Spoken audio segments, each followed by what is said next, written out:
Get free tech advice for your business from O2 Gurus. Search O2 Business for more. Basil here for BTech and Wearable, taking a look at the Smartband 2. Smartband 2, the successor to the original, just like the name suggests. It's going to be compatible with iOS and Android, which is awesome. It's got a heart rate monitor, and that's really what differentiates it between it and the original Smartband. Going to start off by talking and walking you around the box, and after we do, we can take a look inside. First off, box itself, you can see obviously iOS and Android compatible, heart rate monitor, and it vibrates. Vibrating alerts for calls and messages. It's also IP68 waterproof, so that means you're going to be able to dunk it underwater. In addition to dunking it in fresh water, you can also lightly submerge it in chlorinated water, just give it a rinse off afterwards. What's also awesome about it is that the design of the strap's been slightly refined. You've got some competitors out there from the likes of Fitbit, but what's this going to cost? Well, it's going to set you back around 119 euros, though the UK and US pricing hasn't been confirmed yet. You will be able to change out your strap, so if you don't like the standard black or white one, you can see we've got a kind of like coral peachy color and a more masculine type blue color as well, although I know a lot of guys who could rock that coral peach quite well. Taking a look inside that box, we can get some slicing and dicing going on. And oh, we didn't take a look around the side. So quickly, you can see there's some paper around the side which I could probably wedge my fingernail under to. Yeah, so it's just literature, which I guess saves Sony having to put instructions on the inside. What you do, however, have also is box content. So you've got the strap, you've got the chiclet heart rate monitor portion, and you've got a USB cable for charging. In addition to that, it has NFC for one-touch pairing as well, if you've got a Sony or an Android phone that packs NFC. So first off, can take the strap out. It's a kind of rubber silicone type strap. Interesting to see how that copes with my slightly, or should I say, mega hairy wrists. And you can also see the chiclet portion itself, which I can pull out. Simple enough, nothing too crazy there. You've got a button on the left hand side which I can press. Assume those are either lights or, well, they'll do something, that's for sure. On the flip side, you've got that heart rate monitor, and down at the base is that exposed micro USB connector for charging, and obviously the micro USB cable is in the box as well, so we can just plug all that in nice and easily, like so. So charge that up, and what do you do next? Well, you get it slotted in here. That's what Sony did a load of other stuff with the last Smartband chiclet that enabled you to put it on shoes and stuff, but the fact you've got a heart rate monitor on here likely means it's going to be resigned to your wrist, which isn't necessarily a bad thing. Putting that to one side, can take a look at some of the final literature within the box, and nothing too crazy noteworthy there. Quick start guide right there. It's pretty much what I've run through. And you have different languages, and we can finally just flick through the last bit of literature, and that's the unboxing portion of this video done. Talking around the application, and this is a Smartband 2 app. It's trying to take my heart rate, but it's not gonna, because the little chiclets in my hand. But you do have a load of other things in addition to heart rate. Obviously you can track steps, and paired with the LifeLog app, it will be able to track where you are, your app usage, and that will hopefully tie into all this. I'm guessing it will, because Sony's usually really good at that.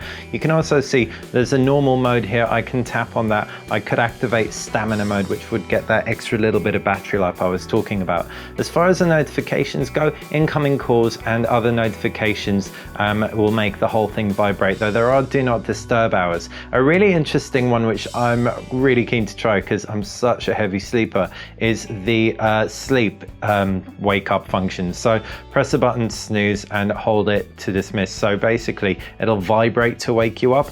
It's a pretty aggressive vibrate, so I'd imagine on my wrist that would be a substantial kind of wake up call for me.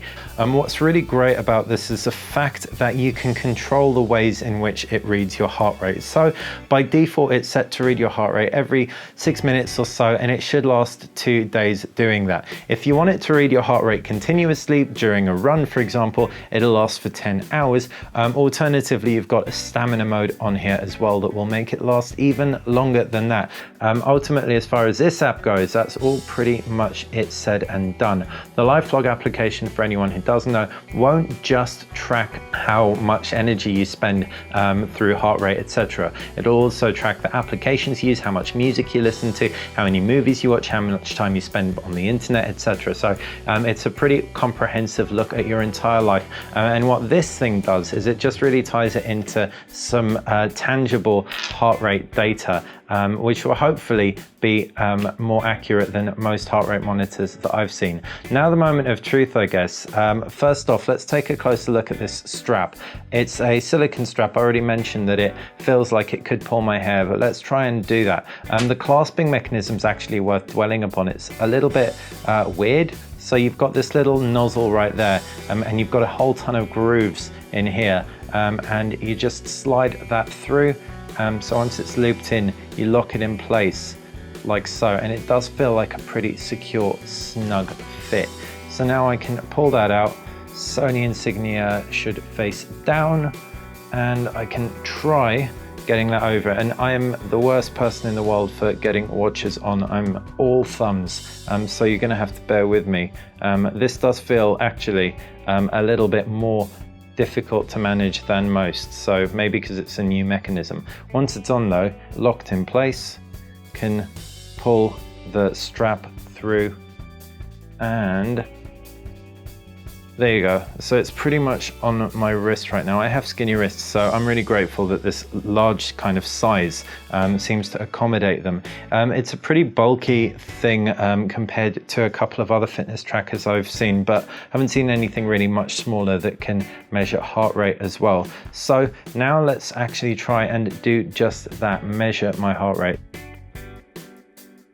74 beats per minute, 73, 71, 72. Yeah, so that's about right. Like I said, had coffee, and my resting is usually between 60 and 70, so that's pretty bang on. So I'm gonna wear this for a couple of days, see how it goes. If you've got any questions about it, fire them in the comments section below. We've got IFA coming up, so I won't be doing a full review on this anytime soon, if at all. But if you do want a full review for when I get back from IFA, I can wear this the whole while I'm out there. It's basically going to be dependent upon how much you want it. So fire any requests in the comments section below. Let me know if you do want me to do a full in-depth review on this and expose my whole life log with you for the next couple of weeks. Thanks for watching BTech and my hands-on with the Sony Smartband 2. If you like the video, click like, and if you like BTech in general, subscribe. That's how you're going to stay on top of everything we do. And if you're watching this on the day the video is being published, make sure you head over to Instagram and follow us, because if you do, you'll automatically be entered to win an IKEA wireless charging lamp.